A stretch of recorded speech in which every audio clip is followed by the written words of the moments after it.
Hey folks, back out in the garage again tonight. After the last episode, we had it turning over, and then I started troubleshooting the fuel pump and it wouldn't turn over, and I don't know what caused that. So this time I want to get it turning over again. Whatever the problem is, we'll get it figured out. Because that's the next step. I want to be ready for when the new fuel pump comes so that I can actually start the thing. So I'm going to check the wiring diagram. I'm going to doodle out a little, I don't know, wiring diagram note for myself on cardboard so I better understand it. And then we'll go through and test it all along the way. If memory serves me correctly, it's not terribly complex. So stick around. My working theory as of right now is that it has something to do with the automatic transmission inhibitor switch. There's a lot of wiring that I pulled out from down there. I didn't pull out the inhibitor switch, but perhaps when I was removing things, I removed the workaround that was put in there to trick the inhibitor switch into permitting the starter signal to go to the starter. I tested voltage at the starter. I wasn't seeing anything coming there. So it's not like I fried the starter. I don't see voltage coming to the starter fuse, none of that. It's happening before then. I am pretty sure it's happening under the glove box. So I'm gonna do some more research and try and figure out the most common ways that people would convert automatics to manuals, because I think this was an automatic at one point, and see what wiring tweaks they do. And hopefully that'll get me a bit closer to figuring out why it's not starting. So I managed to find the starter diagrams in the Chilton manual. I could not find it in the FSM, but they do a good job of simplifying it here. So there's the automatic transmission version, which this was, I'm pretty sure, and the manual transmission version. Now, the manual has got this inhibitor relay that comes down black, white, the inhibitor relay to the clutch switch, which this does not have. And when that grounds, that sends black, white to black, yellow. Okay, well, we don't have this. For the automatic, it goes from the starter down to black, white. So black, white in the actual car. And then it goes to the actual, I think they call it it's another inhibitor, actually. But it's through the shifter. And when it's in park or neutral, it sends the signal to black, yellow, all the way to the starter. And this is where, somewhere in here, is where we're having a problem. So if I trace the black, white wire out of the interior of the car, I should be able to figure out where it's not connecting. Before I do that though, I'm gonna take the battery out and I'm gonna pull the relay box off there. Because I have a feeling that something might have wiggled loose in the bottom of there when I was jostling it around. I flipped the relay box over here. Yeah, I'm kind of fighting myself with all this crap, but I'm taking off these guys because they're not doing anything. Try and save some room. What if I took these? Maybe I'll take these guys off too, just to not be fighting that while I'm working here.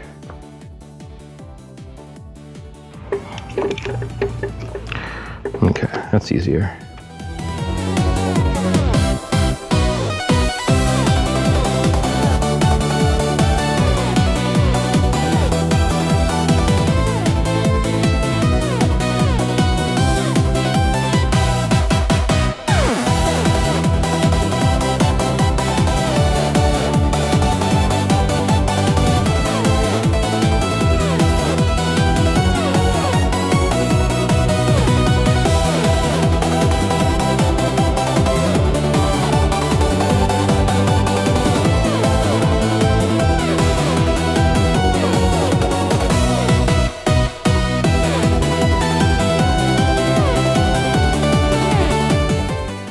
Got those out of the way.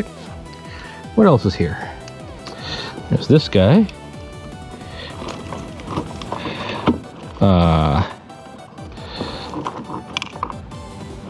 Say,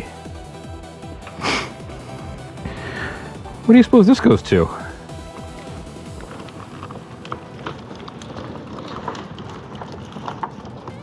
Ha! This is it, right here. This is why it's not working. So look, black, white,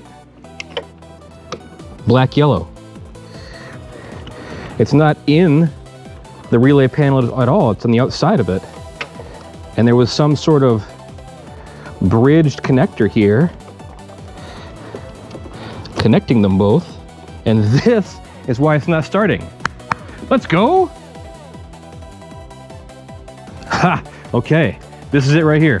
They created some sort of lead, some sort of jumped lead to handle this thing, and they left 9 miles of cable. Whoo, okay.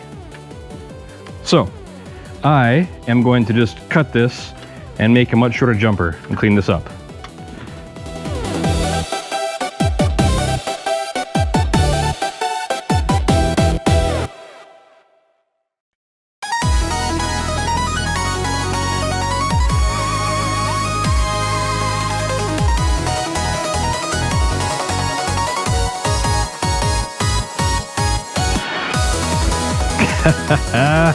Oh, I'm excited about that. That's awesome.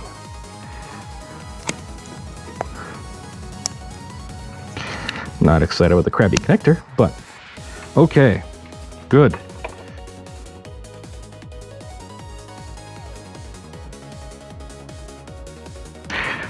Now I'd like to figure out where my short is, because I still think there's a short here somewhere. I don't know where it is, but I think there's one somewhere. But that might be a challenge for tomorrow. Let's get this buttoned up, bump the starter, see what turns over again.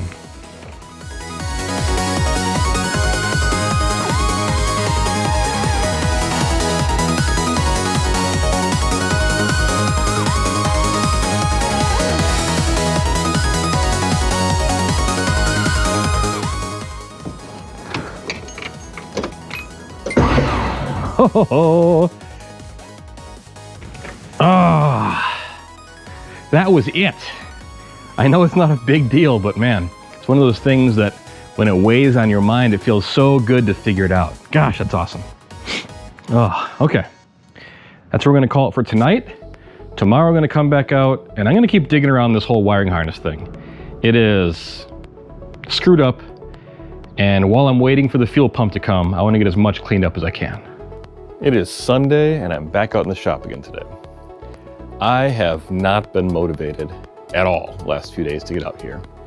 And I wish I had been, and I knew that if I didn't come out today, at least for an hour or two, I would have felt like I wasted a bunch of time. It's good to relax, but I don't feel fulfilled unless I'm making progress on something. So, I don't know what I want to do today. I do need to continue cleaning up the wiring. I need to track down what on that circuit inside the car is pulling battery draw and shorting the positive side to the ground. I need to do a bunch of stuff, but they don't sound very fun. And so to do something at least that sounds kind of fun, I'm gonna try and throw these guys on. So these guys should correct the angle of my MSD coils here. From what I understand, and I'm no LS expert by any stretch of the imagination, this style of valve cover uses the more OE truck style coil packs. That may be wrong, but I believe that's the case.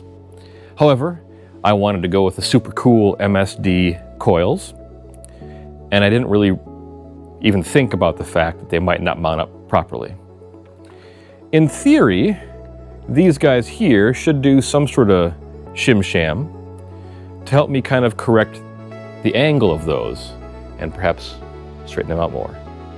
I'm not sure, but let's give it a try. It'll be an easy thing to do. It'll be kind of fun. And perhaps that'll motivate me to do other things today.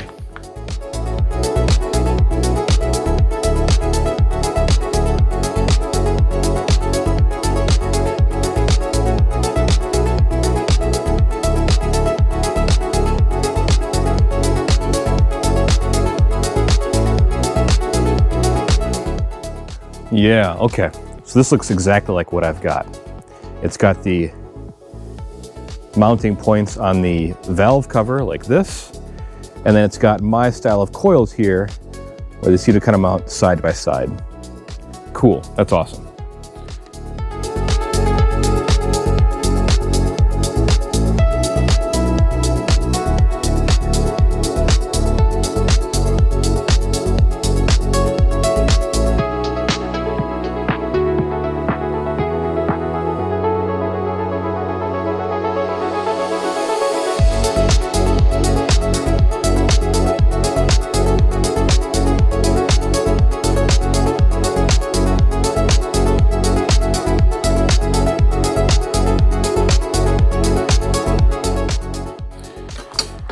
So before I get too much further here, the spark plug hole is right here. So the spark plug hole is here, right there. Okay, angle it down a bit more. And so this, it has spacers, but this would point that coil right pretty much that spark plug hole. So I think I like that. That'll be good. Now I will probably have to remake my wires because the wires were made to kind of go like this. So I'll have to take this off and put a straight end on. But that should be okay, I think. I like this layout better. One of the problems that I was having, and one of the reasons that I was exploring this option, is that the coil back here puts the boot pretty much right up against my brake booster. And the same thing for the one over there. The connector is pretty much right up against the firewall. So I figured if I could angle them correctly, that would solve that problem. And it looks like this is going to. It's awesome.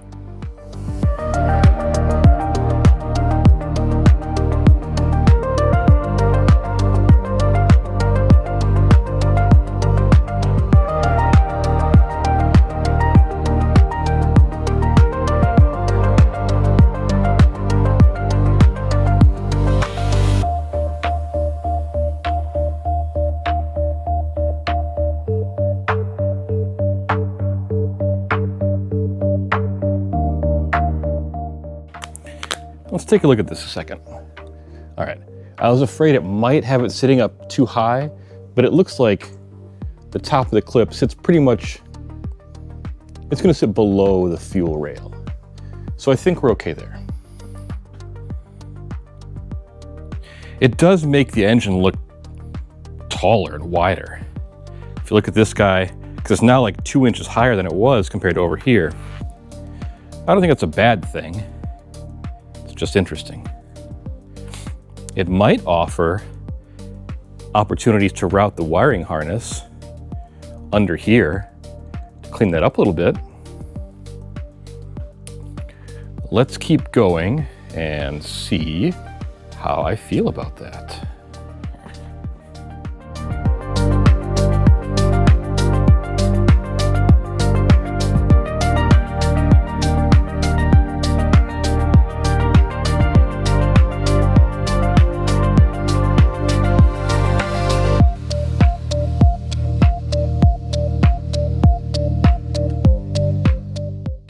Well, this might be where things get tricky. Man, it's gonna be close. I don't know. The brake setup on this car just is not conducive to convenient LS swaps. Not that it really has to be. It's not like it was meant for it, but.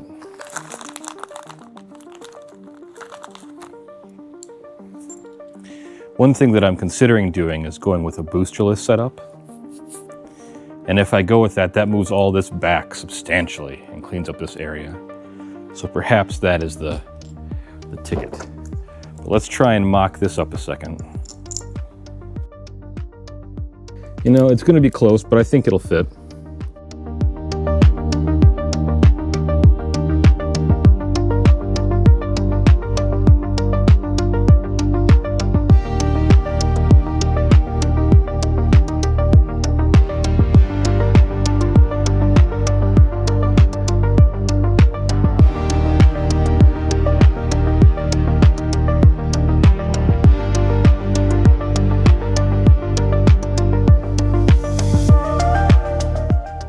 Okay, so these are great. This one right here goes right in between my brake lines. Now, will it work?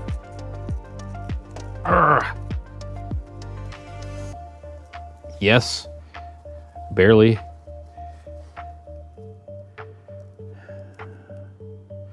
I don't like it. I don't like it, but like I said, if I end up going with a boosterless setup, this whole situation will be gone. So this will be back, I don't know, 4 inches here, 5 inches. And this area should be cleared up. So I think I'm okay with leaving it like that. I like that they're all more appropriately angled now. I think I like it. Let's go do the other side.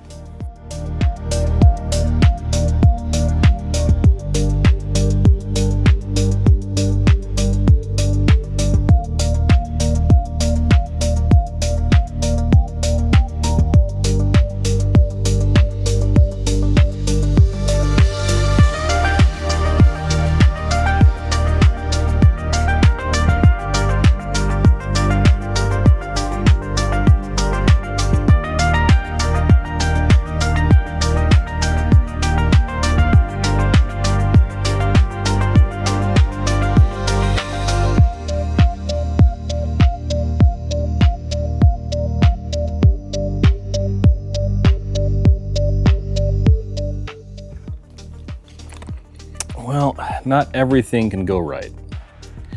So this back one here needs to angle it back a bit. It's okay, but the problem is that now it's pushing up against my brake lines here. You see them moving as I try and kind of get it into position.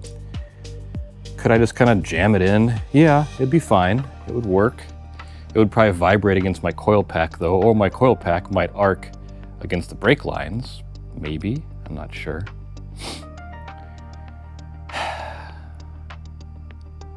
Always 2 steps forward, 1 step back.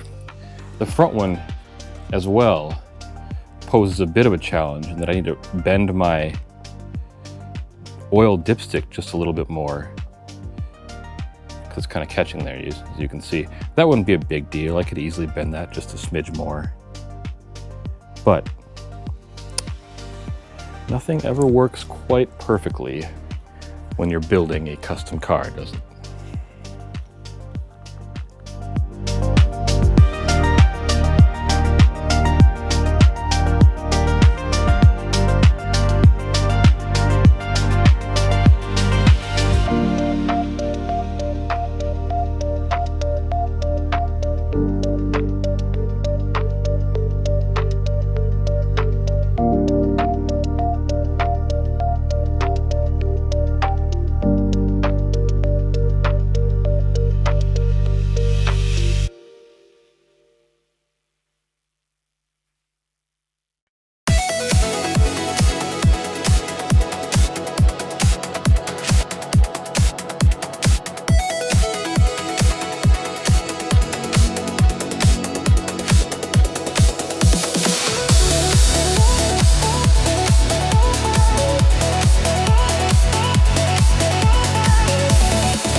I can't quite get this in line because it's pressing up against these brake hard lines, which then press up against my fuel line. So I'm gonna have to spend some time and figure out if this is really the route that I want to take. And if so, if I'm willing to make new brake lines, which honestly I should probably do anyways. These are 30 years old. You know, it wouldn't be a bad idea. But do I want to make them before I start the car the first time? No. I want to get this thing started. Realistically, I could just leave that coil pack just kind of hanging out over here, zip tie it crudely to the mount somehow just to get the thing started, and that would be fine. But ultimately, that's not the route I want to take long term. So, the question becomes, do I stick with this or not? I like the idea of it. I like that it seems to align things better. That said, if it doesn't fit correctly for my needs for this car, then it is what it is. When I make subframe spacers and lower the engine about 1/2 inch, it will take the pressure off the coil pack in the back where the connector is touching the fuel line there, and this one where the, what you call this, the electrode perhaps, is pretty much right up against the brake booster. Alternatively, when I go with a boosterless setup, it'll fix that right there, and it's going to need new brake lines anyways. So I guess if that's the case, the real question is, do I want to keep this or not? I don't know. I'll have to think about that. What have you guys done when you did your LS240 swap? Did you just stick with this style of gasket cover and have your coil packs angled? Did you probably used the truck style, which is what I should have done, that left it straight up and down while being snug up against the actual valve cover. Or perhaps the better answer is get the valve cover itself that has the appropriate mounts to keep it vertical. I'm not sure. I'll have to think about that. But tell me what you guys did, please. If you've done this, I'd love to hear your experience in making this fit in a smaller car like this. I think that's where I'm going to wrap this video up. I have my new fuel pump coming on Wednesday. Today's Sunday. So 3 more days, I'll have the new fuel pump. The install of that, and perhaps the first start, should be on next week's Wednesday video. But keep an eye on the shorts, as well as the social media pages, X, Instagram. I do a TikTok, it's not working right, whatever. For more information on that, if I happen to start it prior to next Wednesday's video. I do have some wiring cleanup that I'm going to get on here soon. However, that's another point that I would love your guys' advice on. The chassis harness here has got, or the engine harness for the 240's factory wiring, I've got this relay box here that I've been fiddling with for a long time, and this one over here. Well, I'm getting rid of the flip-up headlights. I'm going with the Sylvia front end. So I don't need these 3 relays. I don't have air conditioning installed, so I don't really need that one. The accessory relay powers pretty much everything inside, so I need that. I should probably have the fog light. And then in the front, or on this side over here, I need the fuel pump. I don't really need the ignition because that's not running through that anymore. I don't need either one of these 2. I don't need most of these fuses. I need this one. I don't really need this one. So I could really condense this down to maybe a couple of fuses and the fuel pump relay and a relay for my fan here, and then the headlight relay, just turn them on and off, and the horn. So what are you guys doing in your swaps to clean this up? I was thinking of getting just a aftermarket swap relay box that just has positions for a few relays and a few fuses. That would work. And then ripping all this wiring out of here. That doesn't have to happen before first start, or before it drives for that matter, but I'd love to clean this up. I love these battery terminals for getting things running, because it lets me know exactly how many wires I absolutely need to make it run. But after it's running, I think it would be worth cleaning all this up and plugging these into some sort of relay fuse box type thing. So please, if you have done this before, throw down in the comments what you've used as an aftermarket relay box. Besides all that, thank you so much for watching and hanging out with me. I really appreciate you all coming along for the ride and the advice that you offer, as well as the encouragement. It means a lot to me, and it helps keep me going. It makes me want to get out in the garage, because I feel like I need to make the videos to kind of keep myself honest. If I'm not out here, I can't make videos. I'm not making videos, then I'm slacking off in the build. So I really appreciate you guys hanging out with me. I would appreciate it if you haven't already, if you'd subscribe down below, and leave a comment with any suggestions you have. Besides that, I hope you have a great week, and I hope you find time this week to get out into your garage and put a couple hours into your project.